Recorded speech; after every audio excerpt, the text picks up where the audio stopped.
Il échoue à son examen du baccalauréat à cause du paludisme, mais cela ne l'a pas empêché de contribuer à trouver un vaccin contre cette maladie qui fait des milliers de victimes en Afrique.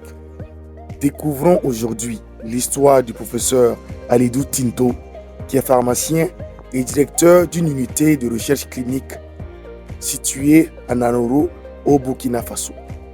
Moi, j'ai été victime du paludisme. Vous savez, moi, j'ai fait le bac 2 fois. À cause du palu? La première fois, j'ai échoué à cause du palu. Deuxième jour de composition, j'avais la fièvre, 40 degrés. J'ai grelotté comme ça, je ne pouvais même pas écrire. Donc, les surveillants m'ont dit, il faut rentrer, tu ne peux rien faire. Donc, je suis rentré, j'ai échoué, du coup, au bac. Ça m'a marqué. Donc, j'ai dit, donc l'histoire, là, ce n'est pas pour les enfants seulement. Moi-même, là, adulte, là, j'ai raté mon bac à cause du palu. Il faut que moi, j'ai trouvé une solution à ce problème-là. Donc, depuis mon enfance, quand j'ai repris le bac, je suis allé faire mes études de pharmacie. Et quand j'ai fini mes études de pharmacie, j'ai dit c'est paludisme qui m'intéresse. Alors qu'en ce moment, il y avait aussi SIDA, il y avait VIH, SIDA. Oui, mais j'ai dit c'est paludisme là parce que ça m'a fait rater mon bac. Il faut que je solutionne ça. Je ne veux pas que d'autres ratent leur bac. Et je ne veux plus voir les enfants mourir à cause de cette maladie-là. Vous savez aussi que ça n'intéresse pas les Blancs.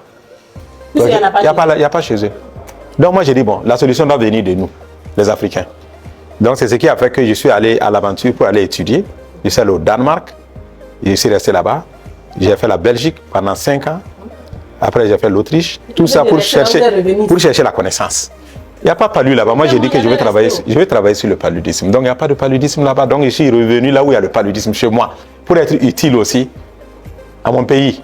C'est comme ça que je suis revenu et j'ai créé un centre.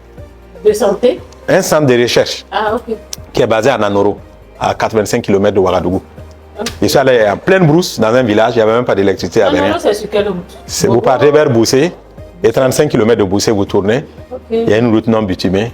Vous allez arriver à Nanoro. C'est un village où, bon, voilà, c'est un village classique africain, quoi. Il n'y avait pas d'électricité, la route n'est pas bitumée, tout ça.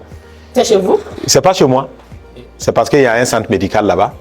Donc, je voulais m'adosser sur le centre médical là, où ils étaient bien organisés, 5 amis et tout. Et donc, je me suis installé là. Les gens m'ont dit que j'étais fou. Comme vous l'avez dit, comment vous allez laisser l'Europe avec tous les avantages de venir dans la galère? Dans un petit village. Dans la galère en plus. Mais je me suis dit, il fallait que je propose quelque chose. Et donc, je me suis mis à rechercher des financements et des partenariats, établir des collaborations. Et c'est comme ça que j'ai pu lever des fonds pour construire le centre. Et puis, j'ai recruté des jeunes qui ont commencé à travailler avec moi. Je les ai envoyés en formation en Europe. Et j'ai commencé avec 10 personnes, imaginez-vous. Aujourd'hui, là... 10 personnes d'ici? De Burkina. Des infirmiers, des techniciens, on n'était que 10. Et aujourd'hui, il y a plus de 400 personnes qui travaillent là-bas. Retenons également que ses recherches et son abnégation au travail lui ont permis de figurer parmi les 10 scientifiques les plus influents au monde en 2023, selon la revue britannique Nature. En collaboration avec l'université d'Oxford, son équipe et lui continue de travailler d'arrache-pied sur le vaccin antipaludique R21 Matrix M dans le but de participer activement à l'éradication de cette maladie en Afrique. Abonne-toi à la chaîne pour plus d'histoires inspirantes.